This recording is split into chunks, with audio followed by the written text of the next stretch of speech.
बिस्मिल्लाहिर्रहमानिर्रहीम, अस्सलाम वालेकुम। मैं हूं मोहम्मद उसामा गाजी और आप देख रहे हैं पता चला।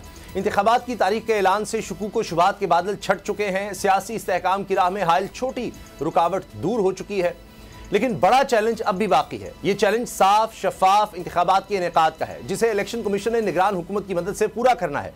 चीफ इलेक्शन कमिश्नर के बकौल हर कोई कहता है कि इलेक्शन शफाफ हो, लेकिन दूसरी जानिब मुदाखलत भी की जाती है। सवाल यह है कि chief election commissioner Sikandar Sultan Raja का इशारा किस तरफ है। यह मुअम्मा चीफ इलेक्शन कमिश्नर ही हल कर सकते हैं। दूसरा इंतखाबात की तारीख का मुअम्मा था, जो सुप्रीम कोर्ट के फैसले की वजह से हल हो चुका, लेकिन अदालती फैसले में सदर आरिफ अलवी के किरदार पर भी सवाल उठाए गए हैं।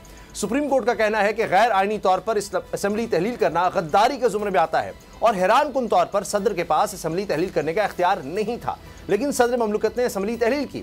अदालती फैसले के मुताबिक सदर के पास इंतखाबात की तारीख देने का इख्तियार था, लेकिन आरिफ अलवी ने वो इख्तियार इस्तेमाल नहीं किया। अदालत ने फैसला सुना दिया, जिससे इंतखाबात का बिगल तो बच गया, मगर अब देखना यह होगा कि क्या यह फैसला चीफ इलेक्शन कमिश्नर और सदर आरिफ अलवी के लिए मुस्तकबिल में कोई परेशानी खड़ी कर सकता है या नहीं।